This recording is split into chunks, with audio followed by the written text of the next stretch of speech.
وأتوب إليه. أستغفر الله العظيم الذي لا إله إلا هو الحي وأتوب إليه. أستغفر الله العظيم الذي لا إله إلا هو الحي القيوم وأتوب إليه. إلى محمد صلى الله عليه وسلم وعلى آله وأزواجه وذريته من أولياء الصالحين، خصوصا صلى الله عليه وسلم الخارجين الشيخ محمد بن عبد الكريم السمر المدني، الشيخ محمد أرشاد بن عبد الله قلم بن البنجري، خصوصا إلى روح العالم علامة الشيخ عبد الصمد مربعا، خصوصا إلى روح العالم علامة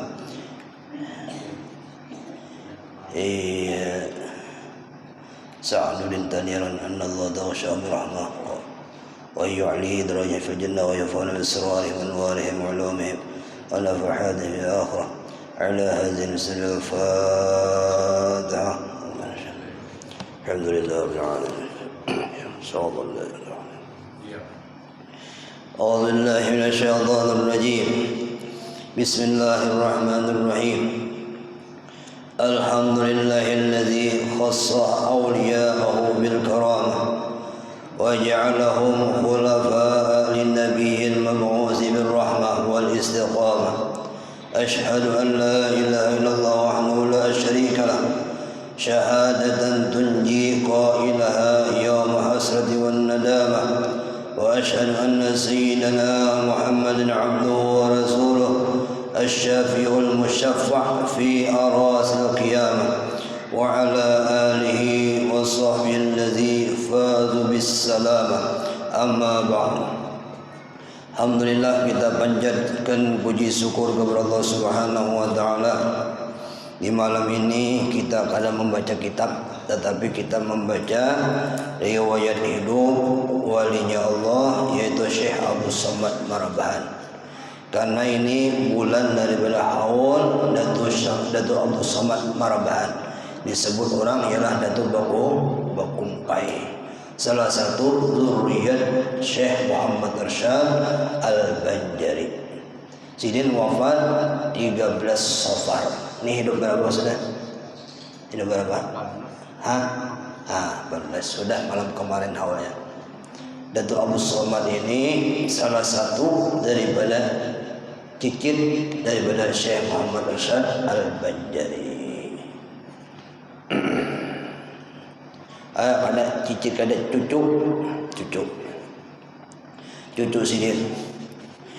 Riwayat hidup Syekh Abdul Somad Marabahan. Syekh Abdul Somad bin Mufti Jamaluddin ibni Syekh Muhammad Arsyad Al-Banjari. Beliau lahir pada tanggal 24 Zulqa'dah 1237 Hijriah, bertepatan 12 Agustus. Jadi lahir di bulan Agustus, bulan Masehinya, yaitu 1822 Masehi di Bakumpai Marabahan. Jadi sidin itu dilahirkan di Bakumpai dari ibunya yang bernama Samiyah binti Sumandi. Di saat itu menikah dewasa, ia diberikan ilmu agama oleh ayahnya sendiri, dan kemudian ia dikirim untuk menimba ilmu pengetahuan kepada pamannya di kampung dalam pagar. Jadi pusat ilmu dulu ialah di makam Datuk Kelampayan, di Irah dalam pagar di kampung Datuk. Jadi pusat ilmu dulu bahari di sana. Beliau kembali ke Marabahan, menyebarkan ajaran agama Islam ke berbagai pelosok daerah sekitarnya. Sekembalinya dari dalam pagar, maka beliau dikawinkan dengan seorang perempuan bernama Siti Adawiyah dan melahirkan beberapa anak. Meskipun beliau sudah mempunyai beberapa anak, namun hasrat dan keinginan untuk belajar ilmu agama sangat tinggi. Walaupun lah nak kayak Datuk Abu Somad nih, namanya sidin haus lawan ilmu. Karena orang haus dengan ilmu itu al-alim la tasbah lil ilm. Orang alim itu tidak akan merasa kenyang dengan ilmu agama. walaupun sudah mempunyai ilmu, walaupun sudah menikah, Sidin tetap menuntut ilmu. Itu Abu Somad nih. Kenapa? Karena Sidin menuruti Datuk Sidin. Datuk Kelampayan itu menurut riwayat Sidin itu sampai 35 tahun menuntut ilmu di Makkah dan di Madinah. Datuk Kelampayan.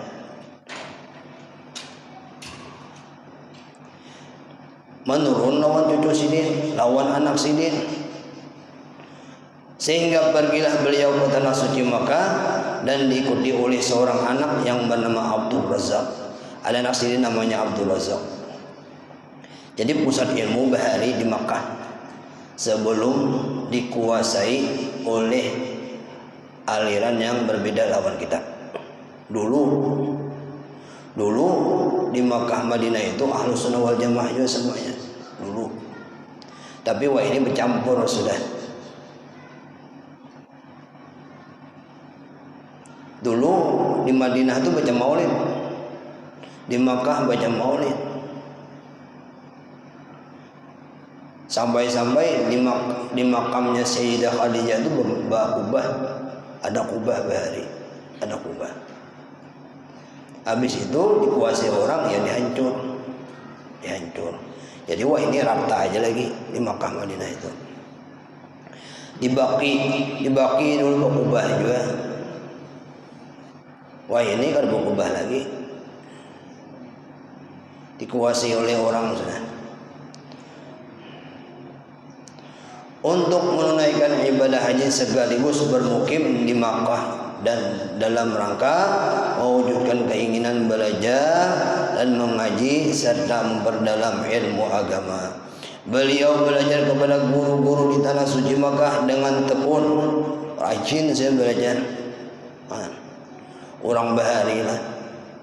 Orang Bahari itu lawan orang Wai ini kali dibandingkan jauh. Wai ini nyaman, lampu tarang, fasilitas nyaman. Bahari lampu duduk. Anda kesini pakai solo, pakai apa juga nih? Pakai bambu nah, bajalan, pakai ubur. Wah ini nyaman kita. Apalagi di daerah Bakumpai ini Bahari pakai nih, pakai apa? Jukung. Uji orang Banjar jukung. Uji buah anu apa gubangan. Di antara guru-guru beliau adalah Syekh Khatib Sambas, ulama besar. Sambas, seorang ulama yang masyhur di Makkah masa itu. Dan yang kedua Syekh Sulaiman An-Naqsabandi. Berarti sini bisi tarikah Naqsabandiyah Al-Qadariyah. Guru beliau dalam hakikat, dan dari guru inilah beliau mendapatkan ijazah tarikat Naqsabandiyah Al-Qadariyah. Jadi Naqsabandi Qadariyah.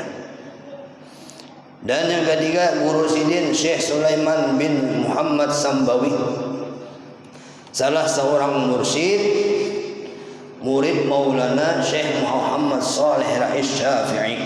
Dari guru inilah beliau mendapatkan ijazah tarikah as-sajiriyah, syajiriyah.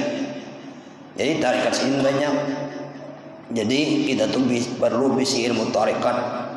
Ilmu tarikat itu supaya kita adalah mengikuti jazak-jazak para aulia tadi.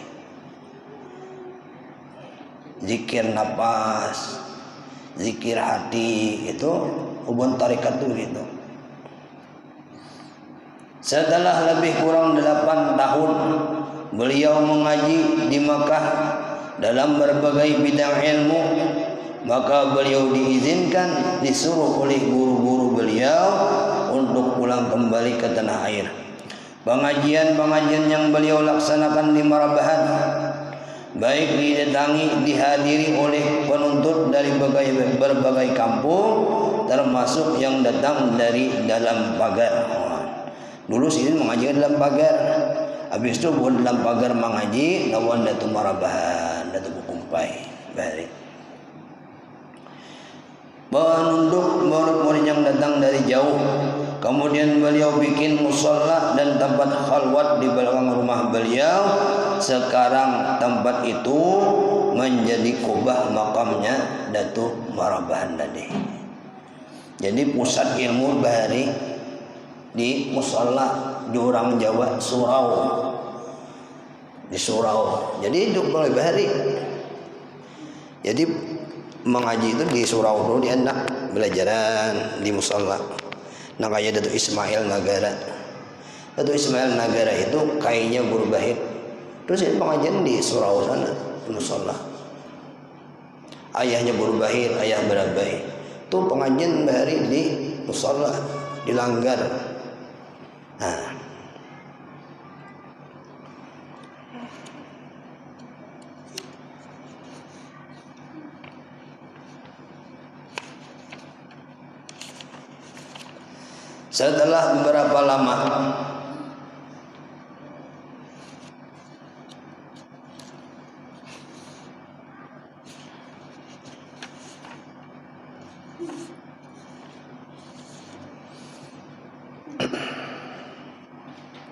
Setelah beberapa lama beliau mengajar berkiprah meneruskan jejak langkah orang tua Sidin.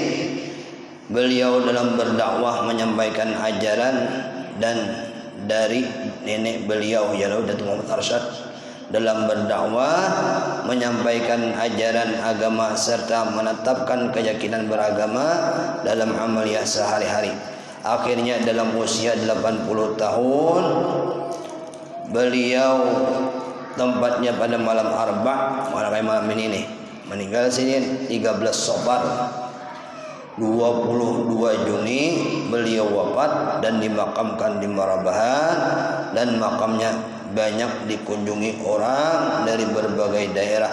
Semoga Allah Subhanahu wa taala mencurahkan keridhaannya dan kepada kita berkah keridhaannya dan menolong kita pertolongannya yang sangat luas. Amin ya rabbal alamin. Ya, karamat Sidin lah, kelebihan Datuk Abdul Samad ini. Datuk Abdul Samad ini Sidin sembahyang, Sidin tuh bisa hilang. Allah, sini panah Datuk Abdul Samad ini. Jadi ilmu Sidin ini termasuk ilmu tinggi. Jadi wajar kalau wali itu meninggal dunia Sidin lah, meninggal dimakamkan, bisa dimakam tuh hilang orangnya, jasadnya ada lagi. Kalau berjasad sebagaimana Syekh Siti Jenar. Syekh Siti Jenar itu padahal jasad Sidin itu hilang, padahal hilang. Tapi jangan Ojo Babuan Sunan Kalijaga bahwasanya itu dianaki binatang, dirubah jadi binatang supaya orang jangan mengikuti Sidin itu aja bang. Padahal ilmunya Syekh Siti Jenar itu ilmunya betul, jujur. Tetapi kita nang awam ini kada sanggup untuk mengikuti tadi, mengumpati ilmunya Syekh Siti Jenar, kada sanggup kita.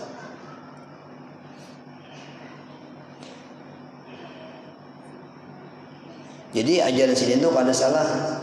Nang salah tuh kita khawatir kita kada paham mengikuti ilmu Sidin tadi. Kita nggak ada sanggup mengikuti ilmu Sidin. Nah ini Datuk Abdul Samad Marabahan. Padahal banyak lagi ceritanya. Ini cuma sedikit, cuma beberapa lambar aja ini. Padahal di dalam manakib itu banyak. Ada yang dikarang ada yang disusun lah oleh Datuk Abdurrahman Siddiq Sapat Tambilahan. Ngarannya kitabnya Syajadu Arsyadiyah. Itu khusus manakib zuriat Datuk Kelampayan. Semuanya di situ terkumpul, namanya Syajadu Arsyadiyah. Ini sedikit saja. Wa abidna bi rasulil lati awda'taha ladai la ilaha illallah Muhammadur Rasulullah Syekh Abdul Samad waliullah. Allahumma salli wa sallim ala nabiyil ummi sayyidina Muhammadin wa ala alihi wa sahbihi ajma'in. Allahumma adina afdala ma ataina bihi ibadika salihin ya mujibas sa'ilin. Amin ya rabbal alamin. Mudah-mudahan ada berkahnya. Insyaallah ada berkahnya. Datuk Abdul Samad. Dan yang kedua, riwayat hidup Syekh Sa'duddin Taniran. Ini cicit tadi cucu lah, Datuk Abu Somad tadi cucu, ini cicit. Jadi Datuk Lampain ini termasuk pada tuan yang sukses mendidik cucu cicit sampai ke terus sukses berdah. Jadi orang alim. Mudah-mudahan anak-anak kita alim berdah, sugih berdah, kabul hajat berdah. Ya Allah, saja kita minta Allah dan sugih berdah. Ya guru din juga sugih. Riwayat ilmu Syekh Sa'duddin Taniran. Syekh Sa'duddin bin Mufti Muhammad As'ad bin Syarifah binti Al-Aribillah Syekh Muhammad Arsyad Al-Banjari. Jadi dengarannya Datuk Taniran itu Sa'duddin. Jadi kalau ada Muhammad Tayyib, iya juga Datuk Tayyib, Muhammad Tayyib itu bujur juga, itu ngarannya Guru Sa'duddin. Ngarasin Sa'duddin. Muhammad As'ad ini memakam para lawan Datu Landak. Ada Kubah, Datu Landak, itu ngarannya Datu As'ad. Mungkin Ben kadang memperhatikan makam-makam di sekitar Datu Kelapa itu juriat sini berdan, itu ulang alim berdan. Datu As'ad, Datu Mahmud situ tuh. Ulun biasanya kalau ziarah sana Datu Landak, Datu As'ad, Datu Mahmud tuh kirimi Fatihah berdan berdoa situ. Tawan bini Datu Wan Bajud. Beliau buyut Syekh Muhammad Arsyad Al-Banjari. Jadilah nang di Tanggarung ku buyut sidin. Datu Abu Talha ku buyut. Lawan di daerah Pagadan Datu Muhammad Arsyad Lamak, ulama besar itu. Lawan di Balimau Datu Ahmad Balimau Kandangan. Lawan Datu Ujung Pandaran Datu Abdul Hamid Ujung Pandaran Sampit Kalteng. Jadi 5 penjuru ini dikuasai oleh juriat Datu Muhammad Arsyad Al-Banjari. Di Tenggarong ada Datu Abu Talha. Di Pagatan ada Datu Arsyad Lamak. Di Ujung Pandaran Sampit ada Datu Abdul Hamid. Di Kandangan ada 2. Jadi Datu Arsyad, Datu Ahmad Balimau, lawan Datu Taniran. Hebat loh. Nyaman, hebat orang soleh. Sukses lah. Beliau ulama yang besar yang menghimpunkan ilmu syariat, tariqat dan ilmu hakikat. Beliau lahir sekitar tahun 1194 Hijriah bertepatan 1774 Masehi di dalam pagar.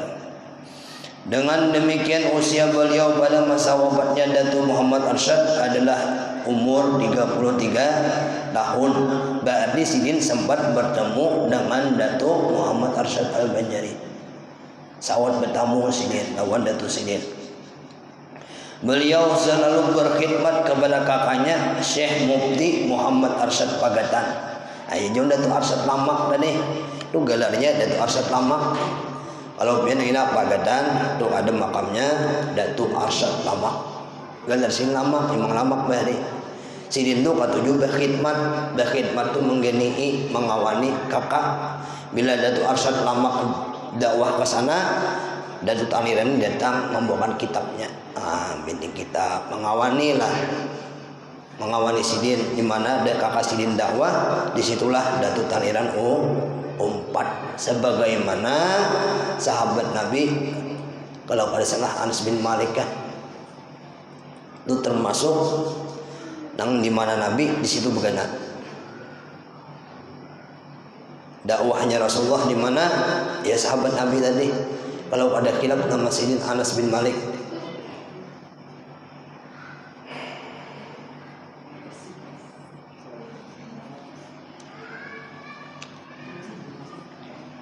Beliau selalu berkhidmat kepada kakaknya Syekh Muhammad Arsyad Baghdad, karena beliau selalu berada di sampingnya.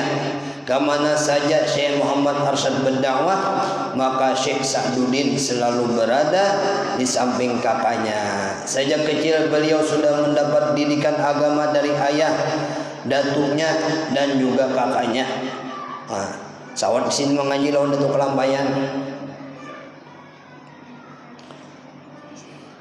Maka setelah dewasa, yakni dalam usia 25 tahun, beliau pergi ke tanah suci Mekah untuk belajar ilmu agama kepada ulama di zamannya, lebih kurang 10 tahun lamanya. Jadi semuanya kalau ulun baca lah, zuriat Datuk Kelampayan ini pasti mengaji di Mekah, pasti mengaji di Mekah. Mekah Madinah tu. Kayak Kusumbul sini mengaji jadi Mekah. Tapi kan ada lawas mah. Kalau kayak kisah Datuk ini ada sampai 10 tahun mengaji, ada sampai 4 tahun, 5 tahun cerita itu. Belajar di Mekah banyaklah ilmu yang beliau dapat. Sekembalinya beliau dari tanah suci Mekah, maka beliau selalu berada di samping orang tuanya sendiri, yaitu Al-Alim Al-Alamah Mufti Muhammad As'ad Witan Sidin. Selain itu juga berada di samping kakaknya dalam mengikuti mereka berdakwah segenap daerah. Pada tahun 1812 Masehi, datanglah tahu tetuha masyarakat Taniran kepada Mufti As'ad Muhammad As'ad dengan tujuan agar beliau berkenan dapat mengirim guru agama ke Taniran, gunanya memberikan pendidikan agama dan menetapkan mereka dalam keyakinan beragama serta mengamalkannya, dan bersedia menetap tinggal di Taniran. Mendengar hal itu demikian, maka bagi Mufti Muhammad As'ad selaku seorang ulama yang berkewajiban menyampaikan dakwahnya walaupun di mana saja, dan selaku seorang mufti, Sidin Bahari mufti. Mufti itu keputusan hukum itu lawan Sidin. Mufti di daerah Kerajaan Banjar merasa bertanggung jawab atas pendidikan agama di mana saja berada. Maka dengan senang hati beliau mengirim anaknya sendiri yang baru datang dari Mekah bernama Haji Sa'duddin. Jadi ulama-ulama Bahari itu kalau mengajar dakwah itu dimanapun bagaimana, walaupun tempat itu sunyi. Ini sunyi padahal Rugin dijemput pakai perahu untuk mendatangi ke sana. Kalau ini daerah dari dalam pagar ke Taniran itu sekitar 3 jam aja tembus. Dari dalam pagar ke Taniran sekitar 3 jam tembus. Bahari pakai kapal. Dan kalau nyaman kayak ini, orang Bahari dakwahnya lah ikhlas lillahi ta'ala. Jadi hasilnya puas dakwah sini. Kalau kita berdakwah nyaman wah ini. Nah, kayak Nabi berdakwah ke sana, bukan orang dicaci maki orang, sampai Nabi kita ditawak orang, diludahi orang, anak dakwah. Kalau kita wah ini nyaman, lulak Samarinda dijamin orang dah, hotel dijamin orang, nyaman loh dakwah wah ini. Ada Bonda tu Bahari, ada lagi pian guru itu minta hotel yang bintang 5. Ada kalau saya dakwah. Ada hotel yang uyuh, ada hotel yang haram. Tapi kalau guru danau ada almarhum guru Asmuni, guru danau. Kalau guru danau sih ada hendak merepotkan orang lain. Kau jadi Sidin aku boleh kaya. Guru danau hendak menyewa hotel di bintang 5 bawah sih. Duit sini banyak banget. Tapi namanya sini nggak ada hendak merepotkan orang lain. Guru danau itu kalau sedang ceramah, malahan sini nama bloke Hebatnya guru dan Allah. Meninggal sih. Sama guru sombong itu juga. Di mana orang acaraan, orang tuh orang sakit dia tersirin duit dulu.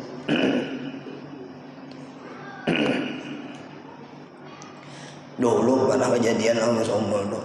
Orang miskin nih merasa kan mungkin guru ini datang ke rumahku karena seorang miskin. Tetapi Sidin nak sedang bersombong katanya. Senang benar ampun rumah itu didatangi wali-wali. Kampung Taniran pada masa itu dipimpin oleh pembakal bernama Abu Soleh. Saat bergembira, sangat bergembira mendengar kesediaan Tuhan, Mufti mengirim seorang guru agama untuk memimpin masyarakat Taniran.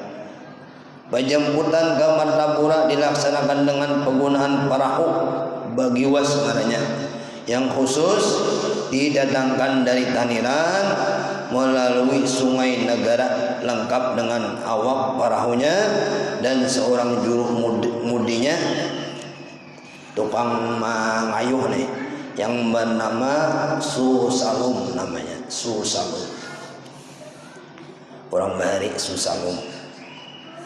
Sebagai wujud yang nyata gembiranya dan rasa syukur masyarakat Taniran atas kesediaan Syekh Sa'duddin tinggal bersama mereka, maka masyarakat Taniran memberikan sebidang tanah perkebunan kelapa yang luas sekitar 10 burungan. 10 burungan. Wah, ini 10 burungan itu mahal.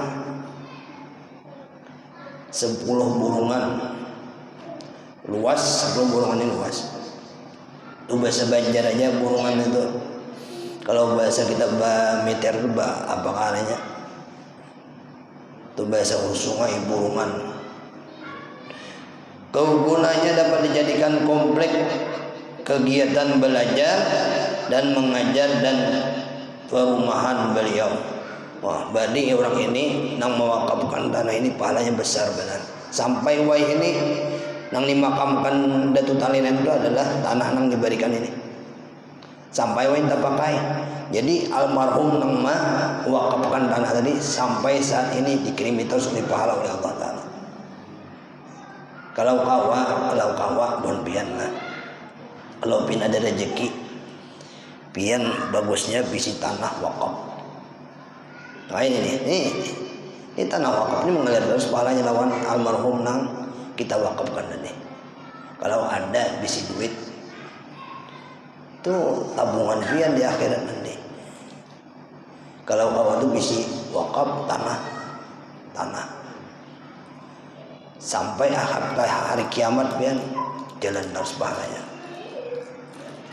Kalau bangunan bisa hancur, bujur ada. Umumnya pian bangun ini bisa dihancur orang. Kalau pian bisi tanah itu tetap dibangun orang situ, pahalanya besar. Kalau ada rezeki bagus bisi tanahnya, diwakafkan untuk pesantren atau majelis taklim kah. Tapi yang lebih berpahala atau juga besar Banjar pesantren. Karena pesantren itu 24 jam dipakai orang. Kalau majelis paling seminggu sekali. Tapi kalau pesantren, bangunan pesantren, musola pesantren namanya, itu dipakai orang 24 jam. Tiap hari pakai orang.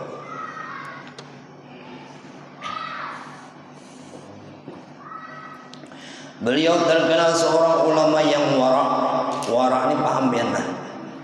Wara ini termasuk orang yang apik dalam segi ibadah, wara namanya. Apik dalam makanan, wara namanya. Mamanya ini makanan ini halalkah haramkah? Nang halal sekalipun pun di apa? Jangan sampai dipakai, jangan dimakan juga. Nang halal, apalagi sampai nang ragu-ragu orang wara nih. Apiknya minta ampun. Dan qanaah pula. Qanaah ini mencari ulama yang qanaah itu susah. Qanaah dalam amanah, qanaah benar. Dan pulang mencari guru yang lemah lembut itu susah. Kalau kita berpandai lawan guru tadi menusuk ke hati, itu berarti guru itu lemah lembutnya luar biasa.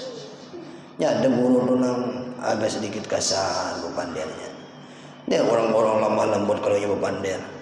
Nyaman, orangnya tunduk lah. Nyaman tadi bang, ambil ilmu mungkin nyaman. Karena apa? Karena jangan ada terbawa hawa nafsu. Kalau kita tak, terkadang hawa nafsu berpandai. Ya ada orang yang menghabisi hawa nafsu santai pengajian.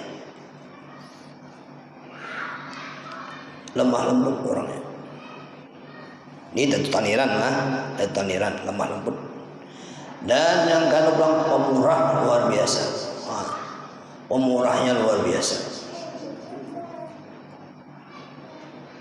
Nah ayo ini lah guru udin pemurahnya luar biasa. Hanya tadi ulun membawa guru-guru ulun di pemangke. Ambilkan duit bekampet guru udin lebihan. Ojo ulun orang sugih aja pada kayak ini nah. Orang sugih pada ini. Bagi. Guru udin nggak ada saan bagi duit. Padahal yang hadir itu ulun membawa sekitar kawan ulun sebagian ada. Ada sekitar 15 orang lah. Sekitar 15 lebih. Jadi guru-guru aja dibagi sidin duit. Dihadiah sidin lah. Kami pun diberi sidin. Pemurah lah guru udin luar biasa. Orang sugih aja kan mana ada tentu itu. Kalau guru udin duit bukan bukut katanya. Ambil kamar pak dan duit. Calok sini. Wah mantap yang guru udin nih. Ya jualan dari guru udin. Emang bujur guru wali Tuhan dah. As-safanya luar biasa. Sanggup tidak. Dan pulang tawadhu orangnya. Rendah hati orangnya. Karena apa? Karena memakai man tawadda'a rabahullah. Barang siapa tawadhu maka Allah angkat pangkatnya. Dan pulang adil pulang orangnya. Adil orangnya. Dia tanya nih. Kasih sayang pulang orangnya. Cari ulama yang ini. Kalau ada ulama yang ini ikuti, umpati biar. Umpati, ikuti. Ini sama yang disuruh oleh Imam Ghazali di dalam kitab sini Ayyuhal Walad. Di dalam karakteria seorang ulama dicari kayak ini. Pertama warah, ulama tadi qanaah, lemah lembut, pemurah, tawadhu orangnya, rendah hati orangnya, adil pula, penyayangan tuan guru tadi. Ikuti ya. Ini kalau ada ciri kayak ini nih. Ini cirinya aulia, cirinya ulama, nang patut, nang disuruh kita ikuti ya cirinya ini. Kalau ada enggak usah ikuti. Nah, jauh aja. Bila ulamanya penyarikan ketujuh mintai anak murid enggak usah diikuti. Berarti hendak menyamanakan kantong dirinya. Ada tuan gurunya ketujuh minta lupa.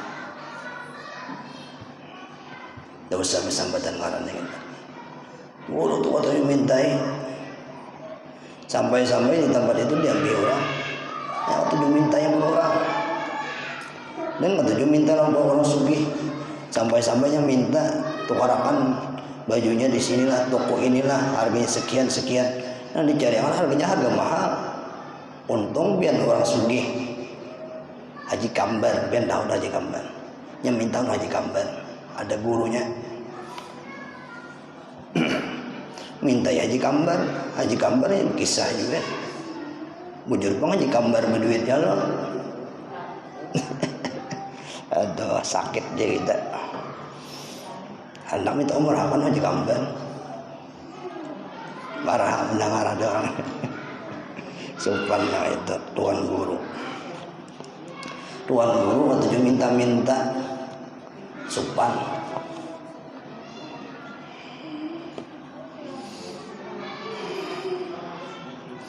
Berani dalam menegakkan hak dan memberantas kebatilan. Beliau juga seorang ulama yang terkenal dengan tingkah laku yang menjadikan pelajaran kepada muridnya yang tanggap melihatnya. Dakwatul hal namanya. Jadi Datuk Taniran ini kayak kita ini kayak melalui mulut ini dakwah bil lisan katanya. Nah kayak ulun membaca ini dakwah bil lisan. Kalau dakwah bil hal itu menunjukkan perilaku baik. Nya ada tuan guru itu menunjukkan nomornya perilakunya baik santun. Pian walaupun tuan guru tadinya kada belajaran, tapi tingkah laku silin itu kau jadi guru. Adanya perbuatan silin. Lihati guru tadi pun sering melihat guru-guru itu secara hal, secara perilaku. Guru itu melihat di kayak apa berhadapan silin ini. Bila guru-guru itu atau minta-minta sudah, wah jualan ini kadang mau diikuti dah berat. Apalagi sampai datang para ulama anu penjabat ini itu minta-minta kadang mau diikuti juga.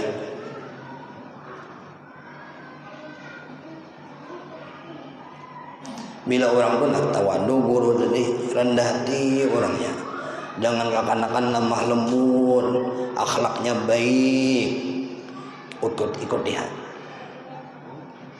Berarti ini kadang akan melampaui kita. Yang pertama hati kita selamat dulu.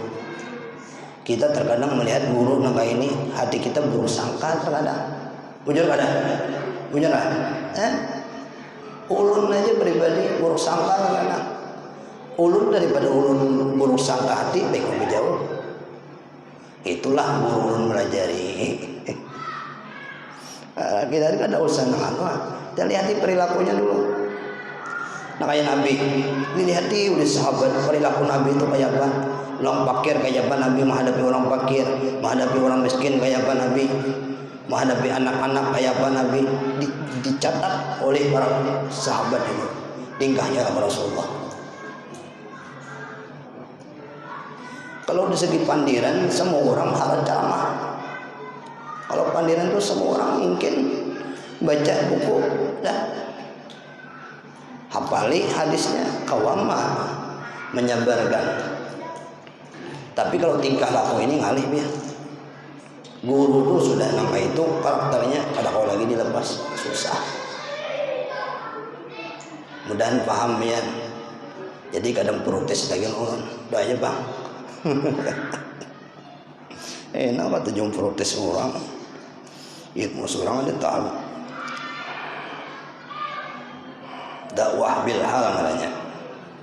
Sehingga bagi murid-murid beliau karena membacaan kitabnya, namanya kitab Ayyuhal Walad, itu bagus kitabnya itu, nasihat. Nyaman tahu biar apa yang dipakai orang. Bila kita tuh kada tahu apa nang ilmu orang itu, kita bisa protes dengan orang lain, bisa protes. Kalau kita paham ilmu orang, kita kada protes. Ya makanya karena kita paham. Seroh marahnya. Di samping secara tidak langsung dapat memetik atau mengambil terus-menerus ilmu yang beliau turunkan. Ini padahal panjang lagi, kita singkat aja lah. Karena waktunya mepet tuh.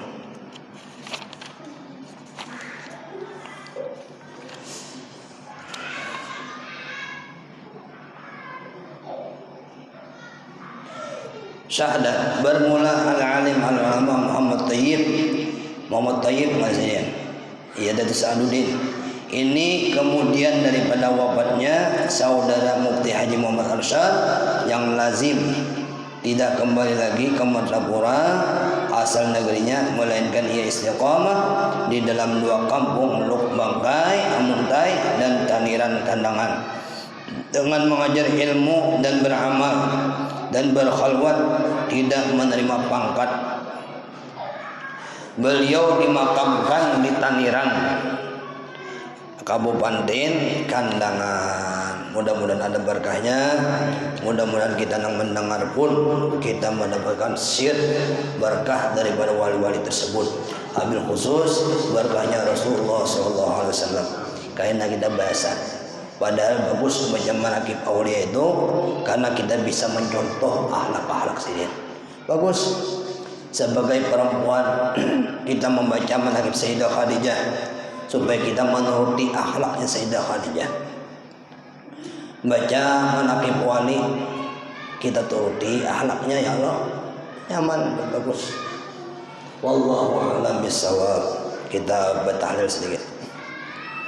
Afdhalu dzikri fa'amallahu la ilaha illallah la ilaha illallah la ilaha illallah la ilaha illallah la illallah la ilaha illallah la ilaha illallah la ilaha illallah la ilaha illallah la ilaha illallah la ilaha illallah la ilaha illallah la ilaha illallah la ilaha illallah Muhammadur Rasulullah.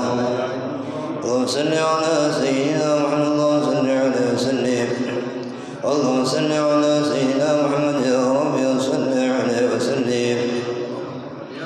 خصوصا شيخ الله خصوصا شيخ الله الفاتحة وعلى الذي دعا عليه. آمين يا الله. بسم الله الرحمن الرحيم الحمد لله رب العالمين. اللهم صل وسلم على سيدنا الفاتح لما أغلق والخاتم السبق ناصر الحق بالحق والهادي إلى الصراط المستقيم وعلى آله وقدره مقدار عظيم. اللهم انزل الرحمة والنعمة والمغفرة والشافع على القبور المسلمين والمسلمات، خصوصا إلى روح العالم المشايخ عبد الصمد مرحبا، خصوصا إلى روح العالم المشايخ محمد سعد الدين، خصوصا إلى روح الشيخ عبد الباقي. اللهم اغفر اللهم ارحمهم وعافهم، اللهم اغفر اللهم ارحمهم وعافهم واعف عنهم، اللهم اغفر اللهم ارحمهم وعافهم، اللهم اجعل قبورهم روضة من رياض الجنة ولا تجعل قبورهم حفرا للنيران. اللهم ربنا آتنا في الدنيا حسنة وفي الآخرة حسنة وقنا عذاب النار. صلى الله على سيدنا مولانا محمد وعلى آله وصحبه وسلم. الحمد لله رب العالمين. تقبل الله منكم.